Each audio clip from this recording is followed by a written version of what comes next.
With the start of the NBA season a month away, it's left me wondering who will be the best player of the 2022 NBA season. Last season, Nikola Jokic won the MVP award, which he was very deserving of, but it was under unique circumstances.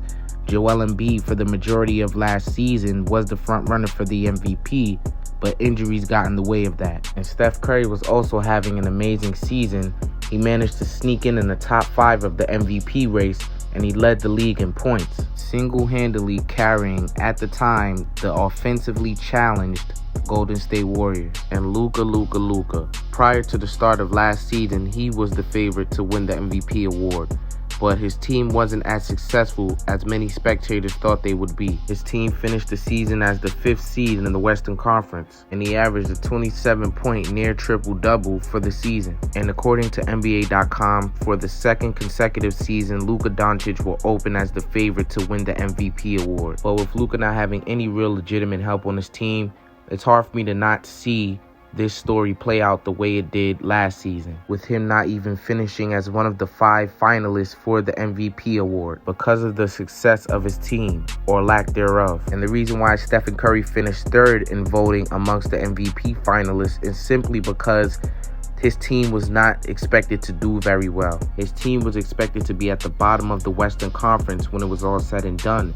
but his team nearly made the playoffs if it wasn't for the newly formed play-in tournament, and his team managed to still be the 8th seed, but they just didn't make the playoffs. And considering Luka had a phenomenal season and his team finished almost near where spectators thought they would be, I think he should have been a finalist. But Jokic, Embiid, Steph Curry, Giannis, and Chris Paul were all candidates above Luka, so it's hard to argue that. All of those guys had great seasons, and despite Steph Curry, all of them were very successful in their respective conferences, so it's totally understanding why he wasn't a finalist to win the award. But once again, he is the running favorite to win the award, so all eyes will be on Luka to deliver. And to no surprise, the former frontrunner for the MVP last season is the second favorite to win the MVP award next season. Last season, Joel Embiid's team finished 1st in the Eastern Conference, and he had a really strong case to win the MVP, but he got injured late in the season and he missed about 21 games overall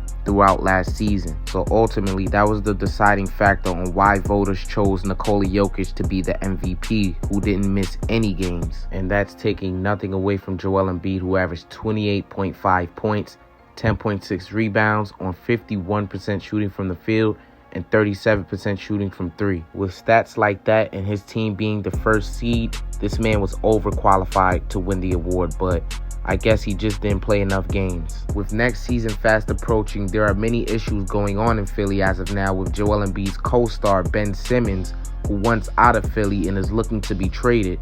So depending on the return in the transaction involving Ben Simmons, that will be crucial in determining the Sixers' ceiling this season, better helping Embiid's case for MVP, which was his to lose last season. And there's no doubt in my mind that Joel Embiid has all the capabilities of displaying another MVP caliber season. Hopefully this time his health doesn't get in the way of his true potential. Now, last season, Kevin Durant got bit by the injury bug quite often, resulting in him only playing 35 games last season. So it would have been virtually impossible for Kevin Durant to win the MVP award, but he was definitely a favorite amongst many NBA analysts, as well as myself. Prior to the start of last season, Kevin Durant didn't play in an official NBA game for 552 consecutive days. And then he returned, and in those 35 games he played, he averaged 26.9 points, 7.1 rebounds, 5.6 assists on 53% shooting from the field and 45% shooting from 3. And by the time the playoffs came around, this man turned into a different animal, averaging 34.3 points, 9.3 rebounds, 4.4 assists on 51% shooting from the field and 40% shooting from 3 in the 12 playoff games he participated in, as well as putting up 49 points, 17 rebounds, 10 assists, 3 steals, 2 blocks on 70% shooting from the field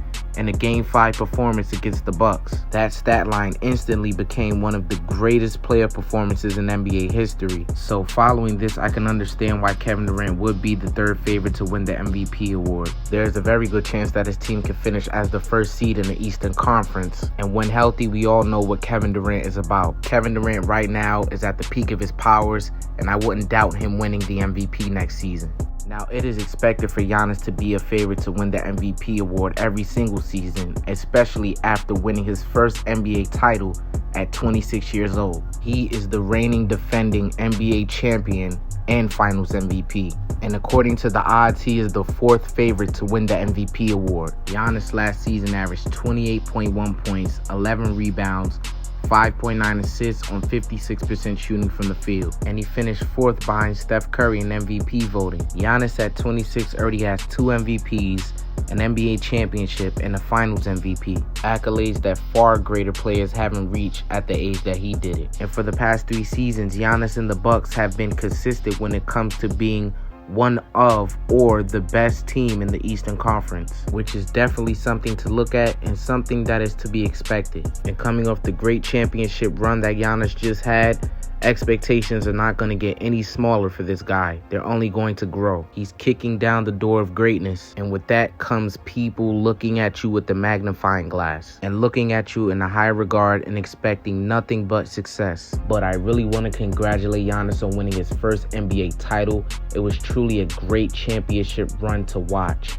Now, last but certainly not least, we have Stephen Curry as the 5th favorite to win the MVP award. It was almost criminal what Stephen Curry was doing night in and night out last season. He averaged 32 points, 5.8 assists, 5.5 rebounds on 48% shooting from the field and 42% shooting from 3. Steph did all of this with very underwhelming help on his team. But by the start of next season, Steph will have much more help, with Klay Thompson set to suit up for Golden State by Christmas and many other great additions to Golden State. And if you want to hear about those additions, I briefly spoke about that in my video about who I think will win the NBA championship. And if you want to see that video, I'll leave it at the end of this video for you to watch it. And I also made a video explaining why I think Steph Curry will be the 2022 MVP. So as of now, he is my favorite to win the MVP award next season. I mean, the man is coming off an incredible season, and his team's potential for next season is looking quite promising. So you heard it here first. Stephen Curry will be the 2022 most valuable player. In the comment section below, you guys let me know who you think will be the 2022 most valuable player. Make sure you leave a like if you like this video. Make sure you subscribe. Follow me on all my social media platforms, Facebook, Twitter, and Instagram. And thank you for watching. If you haven't already left, make sure you guys check these 2 videos out and make sure you subscribe.